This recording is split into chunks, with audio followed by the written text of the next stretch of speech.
अस्सलाम वालेकुम। उम्मीद है आप सब खैरियत से होंगे। लास्ट टाइम हमने 4.3 कंप्लीट कर ली थी, जिसमें हमने अरिथमेटिक सीरीज को देखा था। आज जो हमारे पास एक्सरसाइज है वो है 4.4, जिसमें हमारे पास दो कॉन्सेप्ट्स हैं। पहला है हमारे पास ज्योमेट्रिक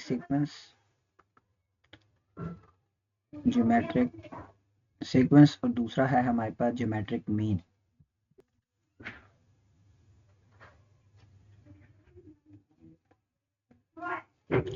तो पहले देखते हैं कि ज्योमेट्रिक सीक्वेंस है क्या।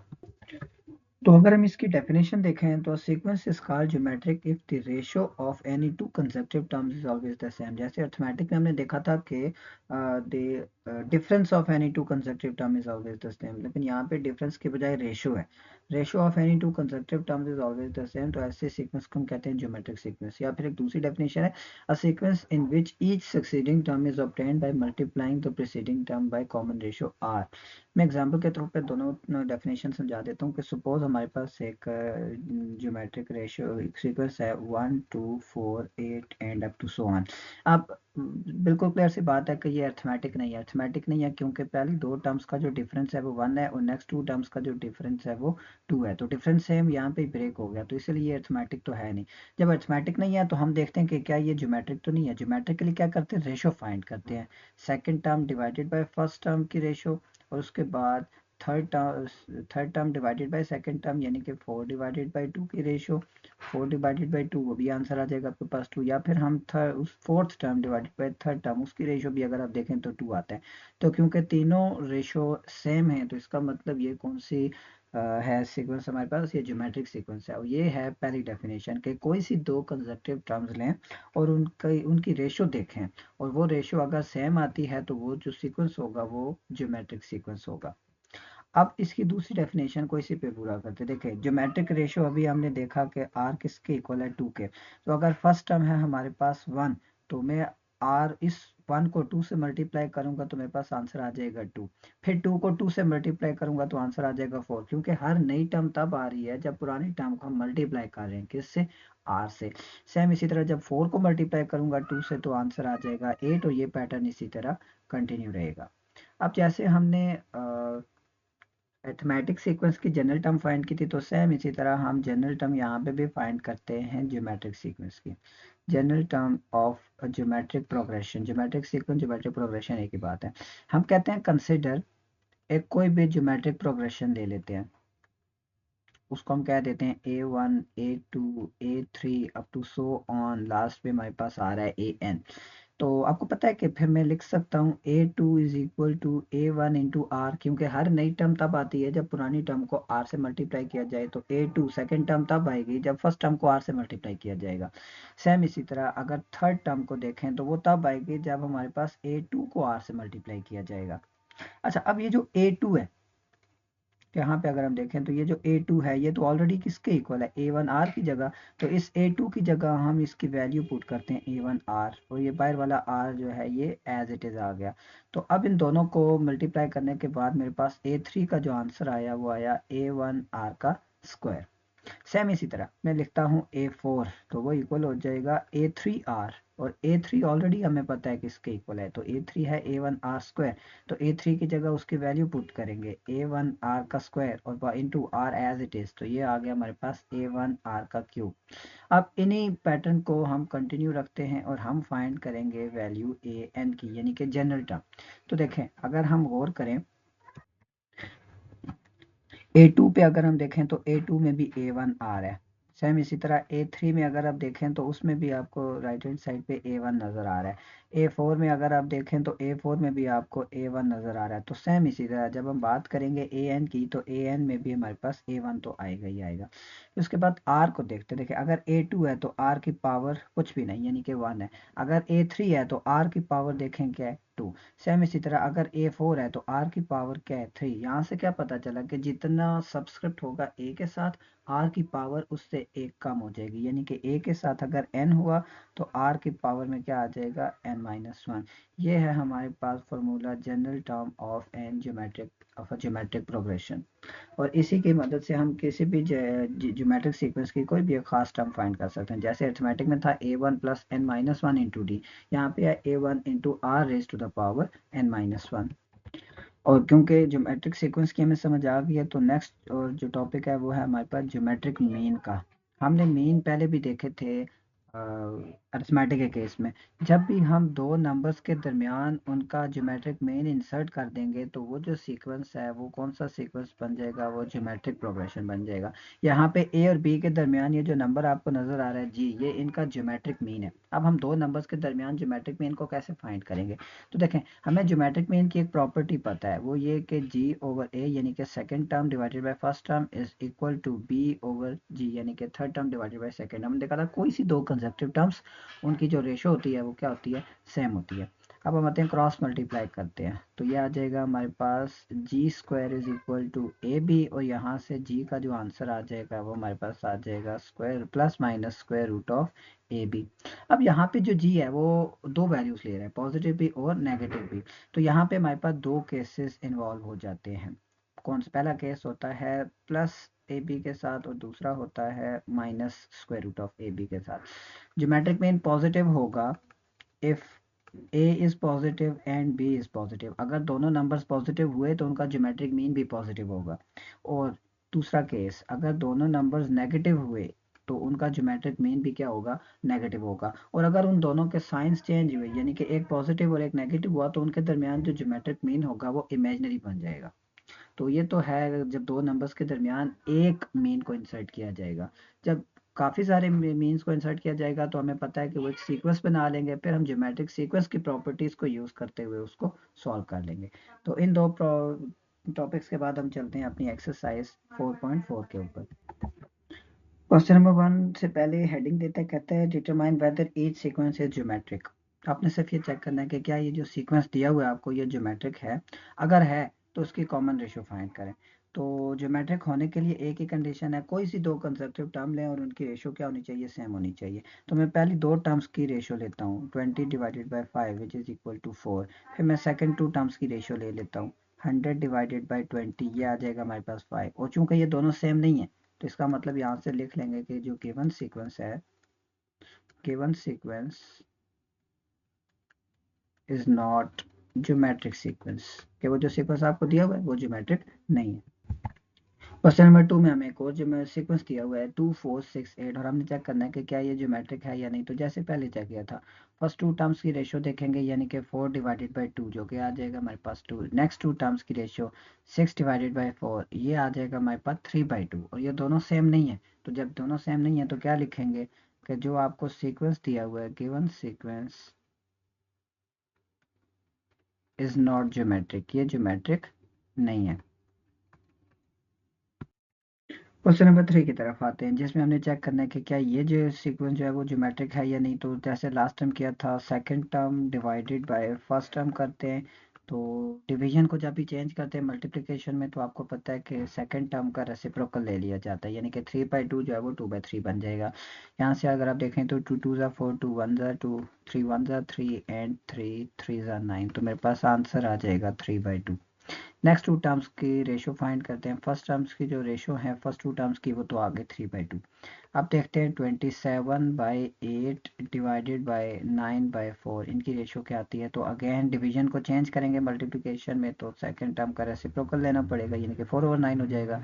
4 1 ज़ा 4, 4 2 ज़ा 8, 9 1 ज़ा 9, 9 3 ज़ा 27, तो इनका आंसर भी हमारे पास आ जाएगा 3/2। और एक और मरतबा चेक कर लेते हैं लास्ट टू टर्म्स का, यानी कि 81 divided by 16 divided by 27 divided by 8।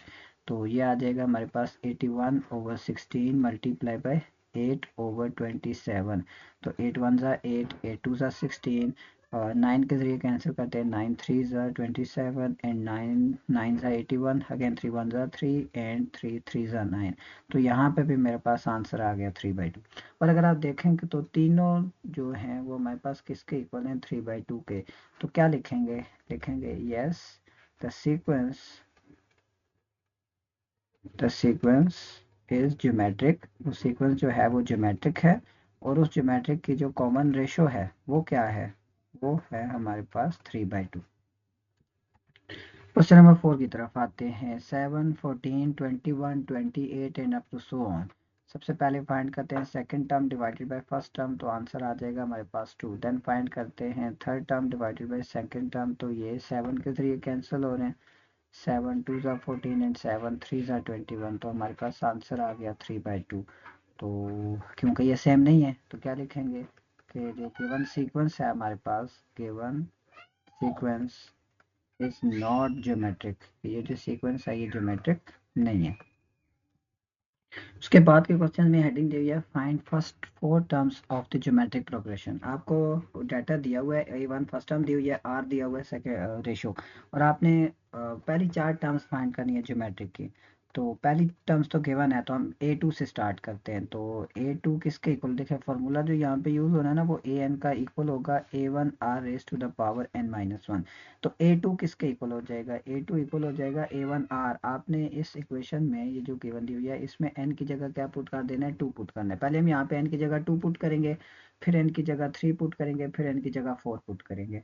तो जब n को 2 पुट किया तो r की पावर 2 - 1 यानी कि 1 आ जाएगा। तो ये आ जाएगा A1 की वैल्यू हमें पता है 3 और r की वैल्यू भी पता है -2, तो ये आ जाएगा हमारे पास -6। फिर फाइंड करेंगे A3, वो इक्वल होगा A1 R स्क्वायर, A1 3 है और ये -2 का स्क्वायर, तो 4 3 ये हमारे पास आंसर आ जाएगा 12। एंड देन A4 वो इक्वल हो जाएगा हमारे पास A1 R cube, A1 again 3 है और -2 का क्यूब, तो 8 3 24। तो ये हमारे पास पहली 4 टर्म्स फाइंड कर ली हमने। क्वेश्चन नंबर 6 में A1 दिया हुआ है 27 और R दिया हुआ है -1/3। तो वैसे ही जैसे लास्ट टाइम किया था, सबसे पहले A2 का फॉर्मूला लिखते हैं, वो इक्वल होगा A1 R। A1 की वैल्यू हमें पता है 27, R है -1/3, तो ये हमारे पास आंसर आ जाएगा -9। फिर A3 का फॉर्मूला लिखते हैं जो कि इक्वल होगा A1 R स्क्वायर, जो कि इक्वल आ जाएगा 27 इंटू -1/3 का स्क्वायर, तो ये हमारे पास आ जाएगा 9 3 27 यानी कि 3 रह जाएगा। और फिर हम फाइंड करेंगे A4 यानी कि A1 R क्यूब, यानी कि A1 की जगह 27, R क्यूब मीन्स -1/3 का क्यूब, और इस पूरी टर्म को भी जब लिखेंगे कैलकुलेटर में तो हमारे पास आंसर आ जाएगा -1। क्वेश्चन नंबर 7, A1 दिया हुआ है 12 and R is equal to 1/2। तो उसी तरह स्टार्ट करते हैं A2, A1 R, A1 हमें दिया हुआ है 12, R दिया हुआ है 1/2, तो ये हमारे पास आंसर आ जाएगा 6।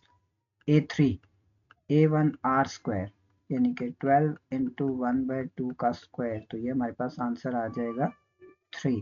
और then A4 which is equal to A1 R cube यानी कि 12 इंटू 1/2 का क्यूब, तो it will be equal to 3/2।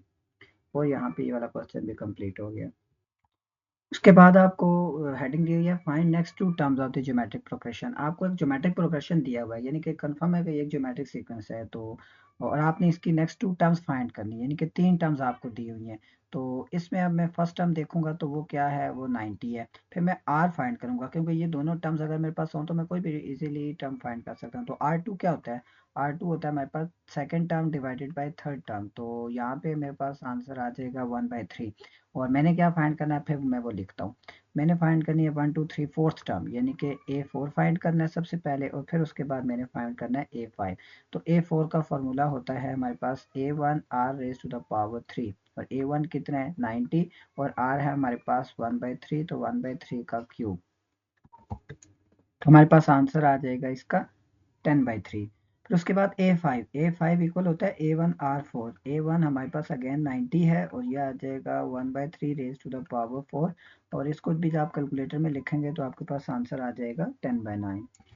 Question number 9 की तरफ आते हैं, जिसमें हमें अगेन 3 टर्म दी हुई है 2 6 एंड 18, और हमें नेक्स्ट 2 टर्म्स फाइंड करनी है। तो सबसे पहले तो हमें पता होना चाहिए A1 जो कि 2 है, R यहाँ पे है second term divided by first term यानी कि 3, तो 3 टर्म्स दी हुई है तो हम डायरेक्टली फोर्थ टर्म से स्टार्ट करते हैं।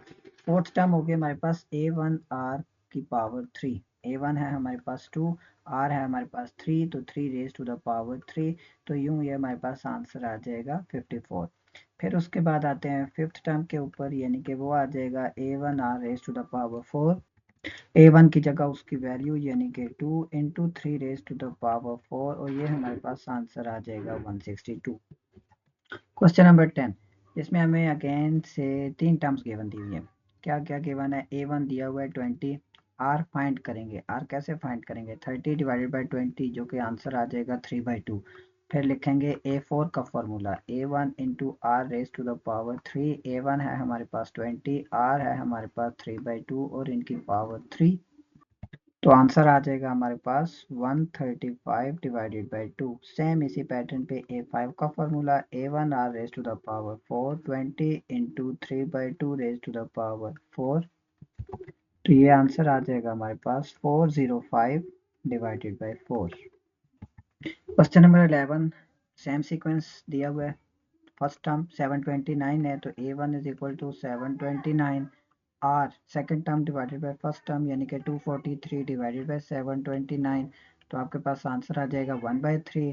फिर लिखेंगे A4 इक्वल हो जाएगा A1 r raise to the power 3। A1 है हमारे पास 729, आर है हमारे पास 120 1/3 and raise to the power 3 और यूँ हमारे पास इसका आंसर आ जाएगा 27। फिर उसके बाद देखेंगे A5 A1 r raise to the power 4 729 into 1/3 whole raised to the power 4 and it will be equal to 9. Question number 12. Again आपको तीन टर्म्स दी हुई हैं। A1 दिया हुआ है, A1 is equal to 1/27। Are हम फाइंड करेंगे second term divided by first term. तो हम इसको चेंज करेंगे जब डिवीजन को मल्टीप्लिकेशन में, तो 1/9 मल्टीप्लाई बाय 27/1 हो जाएगा। तो 9 1 ज़ा 9 9 3 ज़ा 27। तो आर का आंसर हो जाएगा हमारे पास 3। उसके बाद वही फार्मूला A4 इक्वल हो जाएगा A1 r raise to the power 3। A1 कितना है 1/27 r 3 raise to the power 3। ये आ जाएगा हमारे पास आंसर 1। सेम इसी तरह A5 का फॉर्मूला क्या है A1 r raise to the power 4। A1 r raise to the power 4 तो ये आ जाएगा 1/27 into 3 raise to the power 4 यानी कि इसका आंसर आपके पास आ जाएगा 3। Question number 13, 1/4 1/2 1 and up to so on. तो वैसे स्टार्ट करेंगे। A1 है 1/4 आर इक्वल हो जाएगा 1/2 डिवाइडेड बाय 1/4 यानी कि मैं इसको लिख सकता हूँ 1/2 इंटू 4/1। तो 2 1 ज़ा 2 2 2 ज़ा 4। तो आंसर आ जाएगा हमारे पास आर का 2।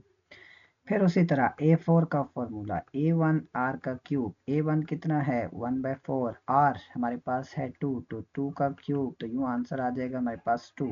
Then A5 will be equal to A1 r raise to the power 4 यानी कि 1/4 into 2 raise to the power 4 यानी कि ये आंसर आ जाएगा हमारे पास 4। क्वेश्चन नंबर 14 टू 19, इनका जो हमारे पास हेडिंग है वो कहता है find nth term. nth term आपने फाइंड करनी है और n आपको दिया हुआ है 3। A1 भी पता है, आर भी पता है। तो जब यही तीन चीज़ें चाहिए होती हैं तो हम कोई भी टर्म इजीली फाइंड कर सकते हैं। तो सबसे पहले तो मैं लिखूंगा कि n कितना है 3। तो मुझे फाइंड करना है A3। A3 का फॉर्मूला लिखते हैं किसका इक्वल होता है A1 आर का स्क्वायर। A1 भी पता है कितना दिया हुआ है 4 और आर पता है 5। तो यह आ जाएगा 4 इंटू 5 का स्क्वायर यानी कि आपके पास डायरेक्टली आंसर आ जाएगा 100। क्वेश्चन नंबर 15 में भी सेम टाइप ऑफ डाटा दिया हुआ है। तो यहाँ पे n कितना दिया हुआ है 5। तो इसका मतलब हमने फाइंड करना है A5। A5 का फॉर्मूला होता है A1 R4। A1 पता है जो कि है 2 और इंटू R भी पता है 2 तो 2 रेज टू द पावर 4। तो यूँ हमारे पास आंसर आ जाएगा इसका 32। क्वेश्चन नंबर 16 में आपको A1 7 दिया हुआ है, n इज इक्वल टू 4 दिया हुआ है। n इज इक्वल टू 4 है तो इसका मतलब आपने A4 फाइंड करना है। A4 is equal to A1 R raise to the power 3। A1 आपको पता है 7 और R का मतलब 2 तो 2 रेज टू द पावर 3 और यूं इसको सिंप्लीफाई करेंगे तो आंसर आ जाएगा 56। क्वेश्चन नंबर 17, आपको डाटा दिया हुआ है A1 is equal to 243 n is equal to 5। तो इसका मतलब आपने A5 फाइंड करना है जो कि इक्वल होता है A1 R raise to the power 4। A1 हमें पता है 243 और into -1/3 whole raise to the power 4। तो इन तमाम को जब कैलकुलेटर में लिखेंगे तो आपके पास आंसर आ जाएगा 3। क्वेश्चन नंबर 18 की तरफ चलते हैं। अगेन सेम डाटा दिया हुआ है तो आप लिखेंगे आपने क्या फाइंड करना है। n इज इक्वल टू 6 दिया हुआ है तो इसका मतलब आपने A6 फाइंड करना है। फॉर्मूला होता है A1 R raise to the power 5। A1 भी दिया हुआ है 32 और R भी पता है -1/2 रेज टू द पावर 5। तो यूं आपके पास आंसर आ जाएगा -1। क्वेश्चन नंबर 19, डाटा दिया हुआ है A1 is equal to 16 n is equal to 8। n is equal to 8 है तो इसका मतलब आपने A8 फाइंड करना है। फॉर्मूला लिखता हूँ A1 R raise to the power 7। a1 into are raise to the power 7। a1 हमें पता है 16, r भी हमें पता है 1/2 रेज टू द पावर 7। तो यूं ये हमारे पास आंसर आ जाएगा 1/8। उसके बाद क्वेश्चन नंबर 20 to 25, इनकी जो हेडिंग है कहता है फाइंड मिसिंग ज्योमेट्रिक मीन्स। आपने ये ब्लैंक्स जो दी हुई हैं इनके दरमियान मीन्स इंसर्ट करने हैं। तो ये बिल्कुल क्वेश्चन सिमिलर है जैसे हमने अर्थमेटिक मीन वाले किए थे। हम लेट कर लेते हैं कि जो मीन हमने फाइंड करने हैं वो हैं यहाँ पे 3 है, तो ए बी एंड सी। हम लिख लेते हैं कि a b c be required geometric means between 3 and 48। फिर आपको पता है कि अगर हम दो नंबर्स के दरमियान उनके मीन्स इंसर्ट करें तो वो किस में बन जाते हैं, वो एक सीक्वेंस बन जाता है। अगर हम अर्थमेटिक मीन इंसर्ट करें तो वो अर्थमेटिक सीक्वेंस बनता है, और अगर हम ज्योमेट्रिक मीन इंसर्ट करें तो वो ज्योमेट्रिक सीक्वेंस बनता है। तो ये क्योंकि ज्योमेट्रिक मीन्स हैं तो जब हम इसको फुट करेंगे उसमें तो ये आ जाएगा then 3 a b c 48 are in geometric progression. तो ये तो ज्योमेट्रिक प्रोग्रेशन बन जाएगा। इस ज्योमेट्रिक प्रोग्रेशन में मेरे पास टोटल टर्म्स हैं 5, जिनमें से जो फिफ्थ टर्म है वो है 48। तो यहाँ से मैं लिख सकता हूँ a5 इज इक्वल टू 48, और a5 का फिर फॉर्मूला में यूज करूंगा, यानी कि a1 r raise to the power 4 is equal to 48।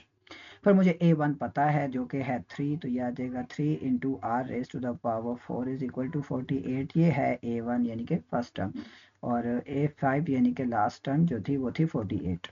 फिर 3 क्योंकि यहाँ पे मल्टीप्लाई हो रहा है तो दूसरी तरफ ले जाएंगे, तो r raise to the power 4 is equal to 48 divided by 3, यानी कि ये आ जाएगा हमारे पास 16।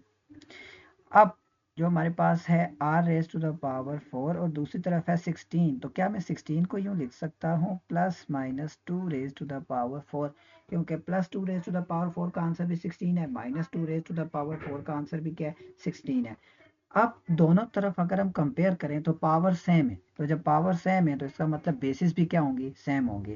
तो इसका मतलब यानी कि मैं ये कहने की कोशिश कर रहा हूँ कि देखें पावर 4 है, पावर 4 है, तो अगर इनकी पावर सेम है तो इनकी बेस भी क्या होगी, सेम होगी। इसकी बेस है r और इसकी बेस है प्लस माइनस 2। तो यहाँ से मेरे पास r का आंसर आ जाएगा प्लस माइनस 2, यानी कि r की यहाँ पे दो वैल्यूज आएंगी। जब जब भी याद रखें, जब भी दो नंबर्स के दरमियान हमने odd number of geometric means insert करने होंगे, जैसे 3 ज्योमेट्रिक मीन इंसर्ट करना हो, 5 इंसर्ट करना हो, 7 इंसर्ट करना हो, तो आपके पास r की वैल्यूज हमेशा दो आएंगी, एक पॉजिटिव आएगी और एक नेगेटिव आएगी। तो अब क्योंकि r की दो वैल्यूज आई हैं तो एक मरतबा हम लेके चलेंगे r इज इक्वल टू 2 के साथ, और एक मरतबा हम लेके चलेंगे r इज इक्वल टू -2 के साथ। अब r एक पॉजिटिव आया और एक नेगेटिव आया, तो इन दोनों से ऊपर में जो सीक्वेंस था वो लिख लेता हूँ। वो सीक्वेंस क्या था, 3 a b c एंड 48। अब ये जो ए बी सी है ये कौन कौन सी टर्म है, देखें ये है second term, third term and fourth term. तो हमने ये टर्म्स फाइंड करनी है, यानी कि पहले केस में मैं पहले लिखूंगा a2 किसके इक्वल हो जाएगा a1r। a2 किसके इक्वल है, a2 है हमारे पास a के equal, and is equal to a1 का मतलब 3 और r हमने फाइंड किया 2, तो 3 2 6, तो a का आंसर आ गया। सेम इसी तरह पे फॉर्मूला लिखूंगा a3 का जो कि इक्वल होता है a1r स्क्वायर, और a2 है क्या, तो a3 थर्ड टर्म यानी कि b is equal to a1 3 और r 2, तो 2 का स्क्वायर 4 3 12, आंसर आ गया हमारे पास b का भी। और फिर a4 का फॉर्मूला लिखेंगे, यानी कि a1 r raise to the power 3। a4 किसके इक्वल है, a4 इक्वल है c के, and is equal to a1 किसके इक्वल है 3 into r raise to the power 3, तो 8 3 24। तो लेफ्ट हैंड साइड पे हमारी तीनों टर्म्स आ गई। अब यही सब कुछ राइट हैंड साइड यानी कि r इज इक्वल टू -2 के लिए करते हैं। तो पहले a2 की वैल्यू लिखेंगे जो कि इक्वल होता है a1r, और a2 सेकेंड टर्म यानी कि a is equal to a1 3 और r यहाँ पे है -2, तो ये आ जाएगा हमारे पास -6। सेम इसी तरह पे फॉर्मूला लिखेंगे a3 का जो कि इक्वल होता है a1r का स्क्वायर, और a3 किसके इक्वल है, थर्ड टर्म यानी कि b is equal to a1 3 r का स्क्वायर यानी कि -2 का स्क्वायर, तो ये आ जाएगा हमारे पास आंसर 12।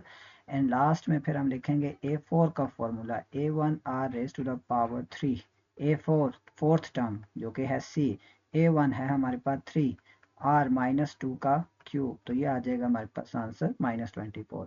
तो यूं हमने दोनों केसेस में जो है मीन्स वो फाइंड कर लिए, पहले केस में 6 12 एंड 24, और दूसरे केस में -6 12 एंड -24।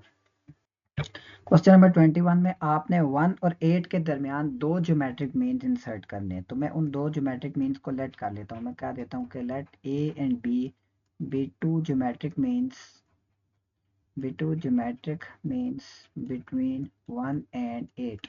और इसके बाद अगर मैं 1 और 8 के दरमियान इन दो ज्योमेट्रिक मीन्स को इंसर्ट करूंगा तो ये जो सीक्वेंस होगा ये कौन सा सीक्वेंस होगा, ये ज्योमेट्रिक सीक्वेंस होगा।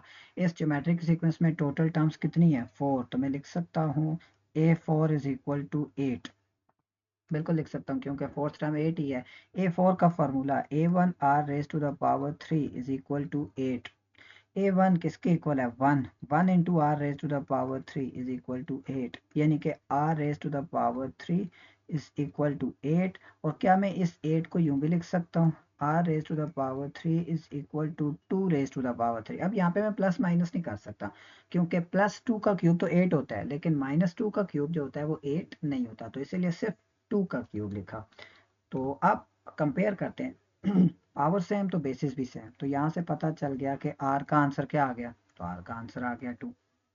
और यही तो चाहिए था हमें वो तीन ज्योमेट्रिक मीन्स को फाइंड करने के लिए। ये तो ए क्या है, उस सीक्वेंस की सेकंड टर्म है, तो यहाँ पे मैं फॉर्मूला लिखता हूँ A2 का। A2 इक्वल हो जाता है हमारे पास A1R। A2 क्या है, सेकंड टर्म यानी कि A is equal to A1 क्या है, फर्स्ट टर्म यानी कि 1। तो यह आ जाएगा 1 इंटू आर, हमने फाइंड किया 2, तो A का आंसर आ गया हमारे पास 2। फिर इसी तरह फॉर्मूला लिखते हैं A3 का। A3 का फॉर्मूला होता है A1R का स्क्वायर, और हमारे पास A3 क्या है, थर्ड टर्म जो कि इक्वल है B। b is equal to A1 first term और r यानी कि 2 का स्क्वायर, तो यूं आंसर आ जाएगा हमारे पास 4। सो 1 और 8 के दरमियान जो दो मीन्स आए वो कौन से आए, एक 2 आया और दूसरा क्या आया हमारे पास 4। इसके बाद हमारे पास क्वेश्चन नंबर 22। क्वेश्चन नंबर 22 में हमें डाटा दिया हुआ है जिसमें हमने 8 और 1/4 के दरमियान 4 अरिथमेटिक में ज्योमेट्रिक मीन इंसर्ट करने हैं। तो हम उनको नाम दे देते हैं। मैं कहता हूँ let A B C D be 4 geometric means. तो इनको जब इंसर्ट करेंगे यहाँ पे तो यह आ जाएगा हमारे पास 8, A, B, C, D, 1/4। ये किस में हो जाएंगे, ये आ जाएंगे हमारे पास ज्योमेट्रिक प्रोग्रेशन में। इस ज्योमेट्रिक प्रोग्रेशन में टोटल टर्म्स हैं 6। तो क्या मैं लिख सकता हूँ A6 is equal to 1/4।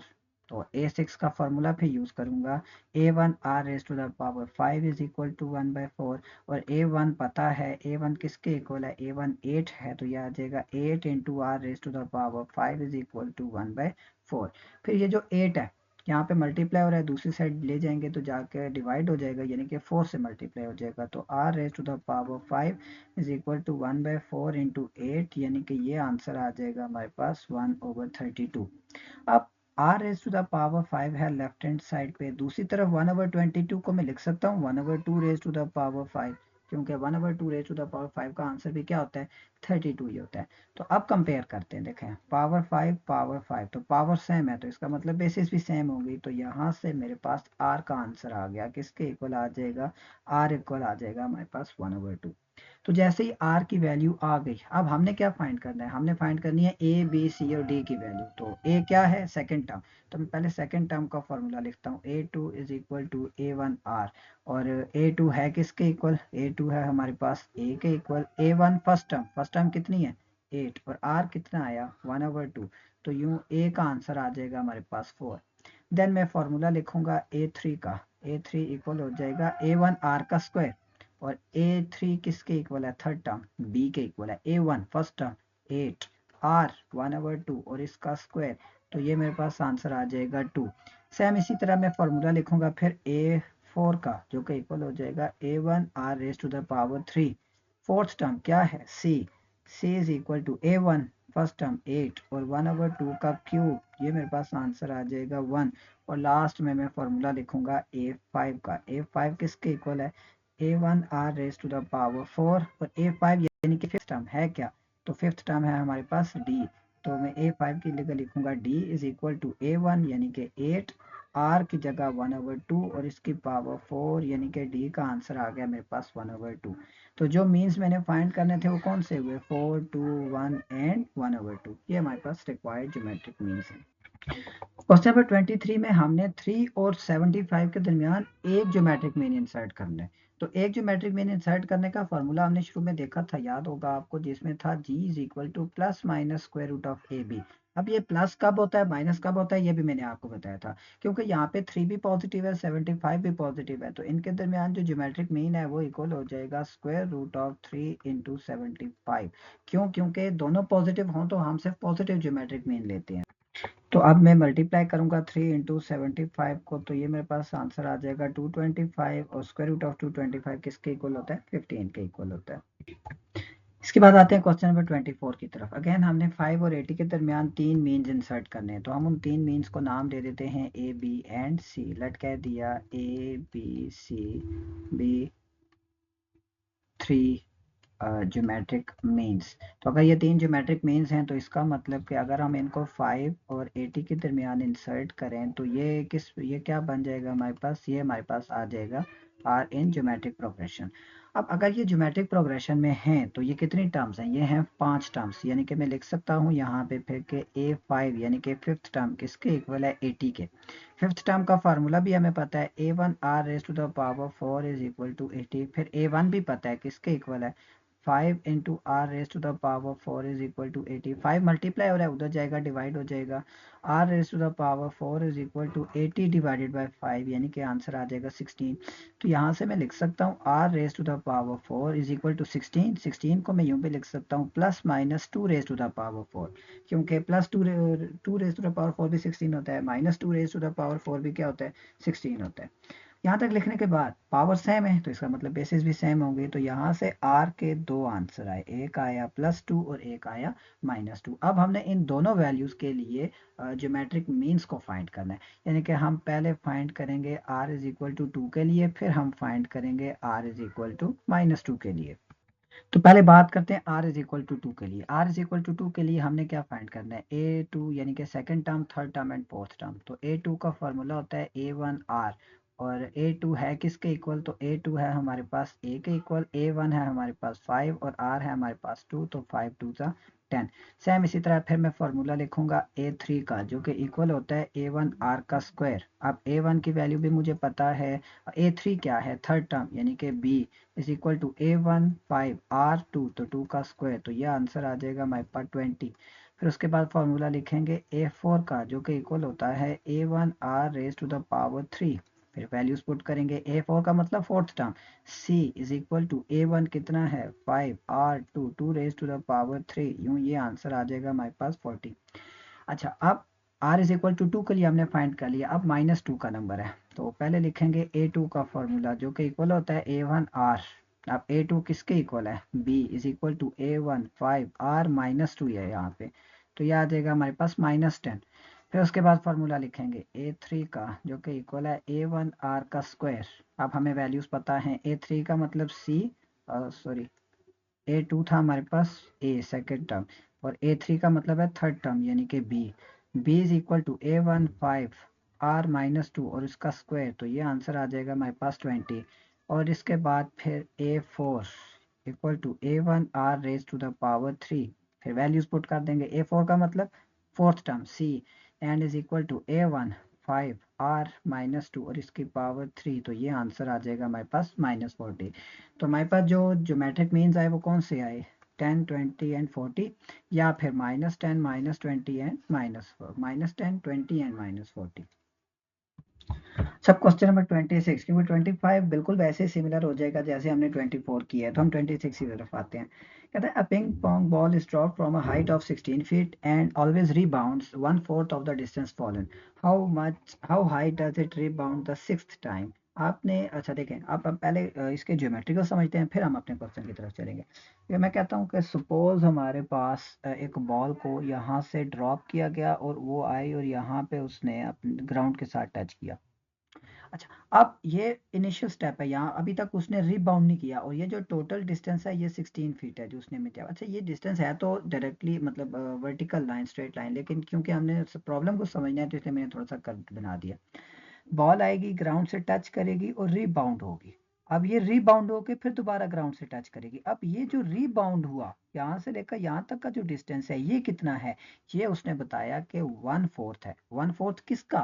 Original का। ओरिजिनल क्या थी इससे पहले 16, तो ये आ जाएगा 16 इंटू 1/4, ये जो फर्स्ट रीबाउंड के बाद जो डिस्टेंस क्या है वो, ठीक है। तो यहाँ पे लिख भी लें बेशक फर्स्ट रीबाउंड, फिर बॉल जमीन को टच हुई तो फिर ऊपर जाएगी, फिर रीबाउंड हुई। अब जो डिस्टेंस हुआ, यानी कि यहाँ से लेकर यहाँ तक का जो डिस्टेंस है, ये फिर कितना होगा 1/4। अब ये किसका 1/4 होगा, तो इससे प्रीवियस, यानी कि 16 इंटू 1/4 का 1/4, यानी कि ये आ जाएगा हमारे पास 16 इंटू 1/4 का स्क्वायर, क्योंकि एक 1/4 ऑलरेडी है, तो एक और मरतबा जब 1/4 आएगा तो वो हो जाएगा 16 इंटू 1/4 का स्क्वायर। तो इस डाटा को ध्यान में रखते हुए हम अपनी प्रॉब्लम को सॉल्व करते हैं। देखें हमें क्या कहता है कि फर्स्ट रीबाउंड पे हमने कितना देखना, फर्स्ट रीबाउंड पे कितना आया 16 इंटू 1/4, क्योंकि सही सी बात है 1/4 ऑफ द ओरिजिनल। फिर उसके बाद हमने देखना है on second rebound, second rebound पे कितना हुआ 16 इंटू 1/4 का स्क्वायर, क्योंकि 1/4 एक ऑलरेडी है, एक और मरतबा 1/4, तो वो 1/4 का स्क्वायर हो जाएगा। हमने भी रीबाउंड ही देखना है, लेकिन कितने टाइम, सिक्स्थ टाइम, तो हम क्या लिखेंगे सिमिलरली हम डायरेक्टली फाइंड करते हैं सिक्स्थ रीबाउंड।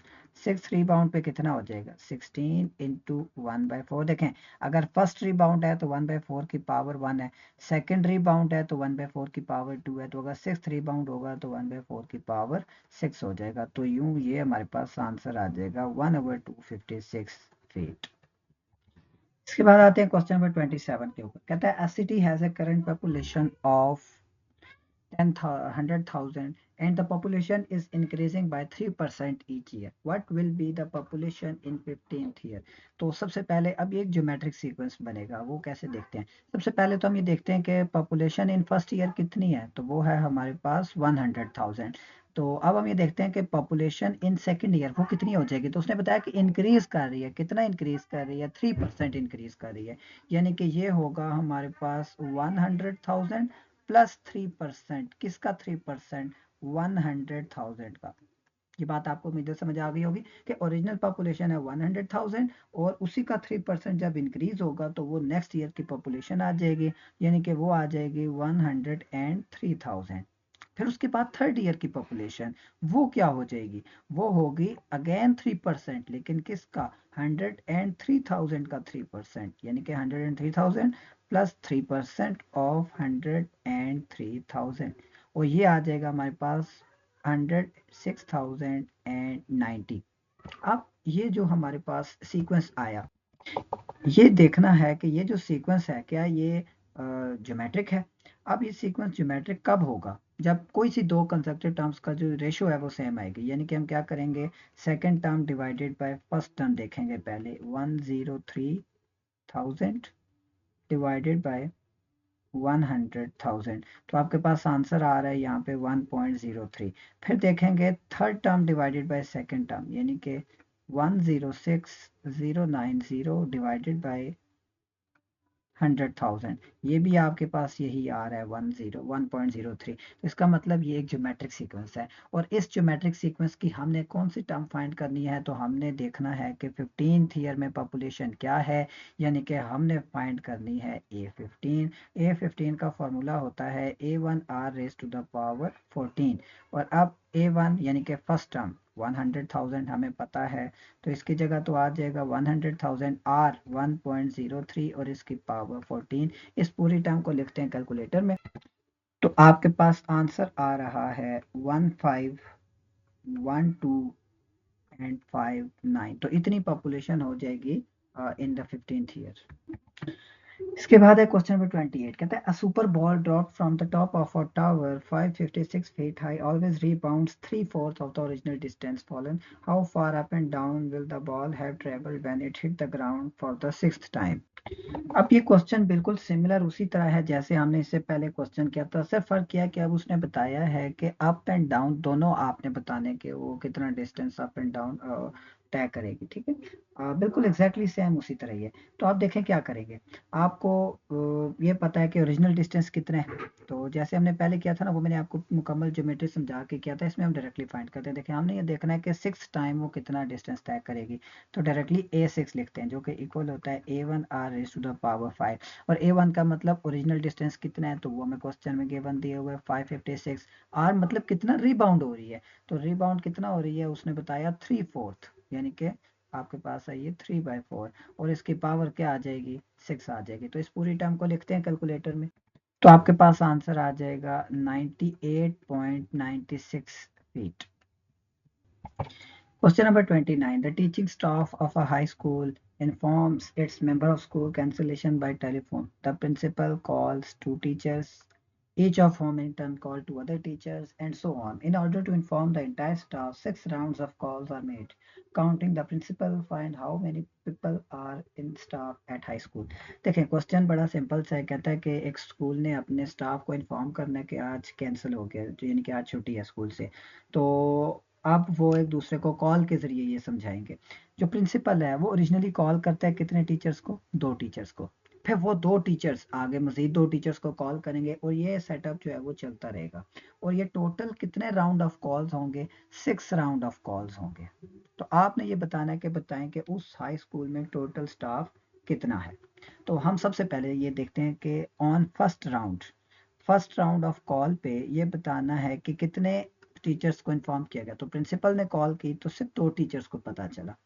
फिर उसके बाद ऑन सेकेंड राउंड, जब सेकेंड राउंड पे तो उन 2 टीचर्स ने आगे मजीद 2 कॉल्स किए, यानी कि कितने टीचर्स को इन्फॉर्म किया गया, 4 टीचर्स को। सेम इसी तरह थर्ड राउंड पे कितने टीचर्स को इन्फॉर्म किया जाएगा, 8 टीचर्स को। फिर उसके बाद फोर्थ राउंड पे आपके पास 16 टीचर्स। देन फिफ्थ राउंड पे आपके पास जो टीचर्स इन्फॉर्म होंगे वो 32 होंगे। और लास्ट राउंड यानी कि सिक्स्थ राउंड पे आपके पास जो टीचर्स इन्फॉर्म होंगे वो कितने होंगे, 64।